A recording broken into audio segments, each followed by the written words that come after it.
Assalamualaikum warahmatullahi wabarakatuh. Halo semuanya, perkenalkan aku Nisa Ramawati dengan ujung NIM 035. Di sini aku mau ngejelasin tentang proses atau diagram alir dari proses pembuatan gula pasir.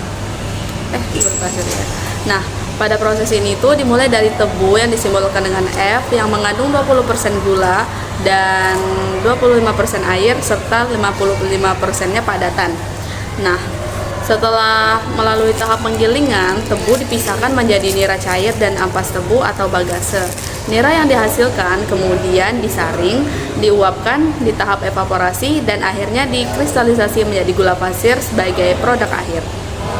Mungkin kita bakalan lanjut ke bagian yang A, yaitu menghitung air yang diuapkan oleh evaporator dan kristalisator. Nah, pada bagian evaporator, larutan yang masuk itu mengandung 15% gula dan 85% air. Nah, jika aliran yang masuk sebanyak 100 ton, berarti terdapat 15 ton gula dan 85 ton air.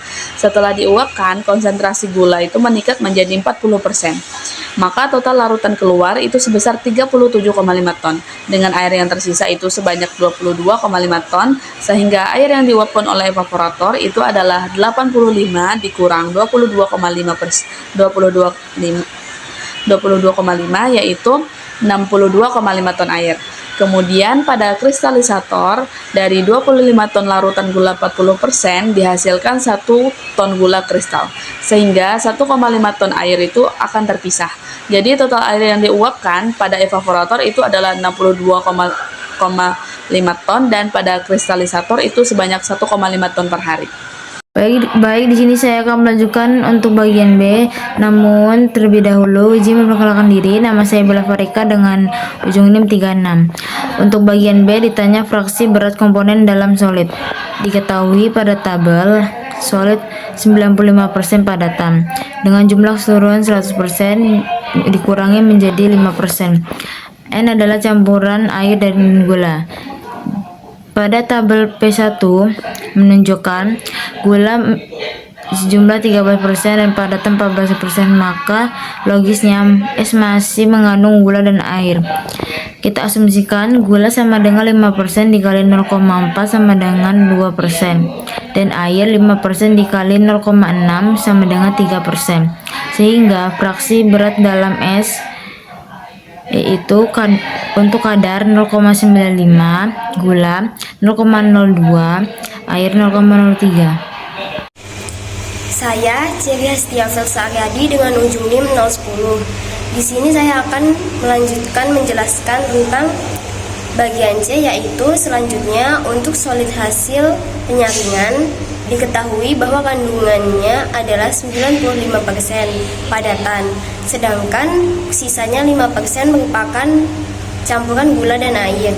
Dengan asumsi gula 2% dan air 3%, maka fraksi berat komponennya adalah padatan 0,95, gula 0,02, dan air 0,03. Kemudian untuk laju bagase kita gunakan neraca padatan. Tebu mengandung 55% padatan, sedangkan bagase 80% padatan. Hasil perhitungan menunjukkan bahwa laju bagase yang dihasilkan adalah 60,8% dari laju tebu yang digiling. Assalamualaikum warahmatullahi wabarakatuh. Saya Chandra Setiawan dengan ujung NIM 066. Untuk yang terakhir, untuk mencari laju tebu yang diumpankan, diketahui bahwa gula kristal yang dihasilkan sebanyak 1 ton per hari. Karena tebu mengandung 20% gula, maka laju tebu yang diperlukan 5 ton per hari. Jadi hasil akhir dari perhitungan ini adalah sebagai berikut. Diketahui air yang diuapkan oleh evaporator 62,5 ton, air yang diuapkan oleh kristalisator 1,5 ton, fraksi berat solid padatan 95%, gula 2%, air 3%, laju base 60,8% dari tebu, laju tebu 5 ton per hari. Demikian hasil dari presentasi kami. Terima kasih atas perhatian Bapak, Ibu, dosen, dan teman-teman semua. Saya akhiri. Wassalamualaikum warahmatullahi wabarakatuh.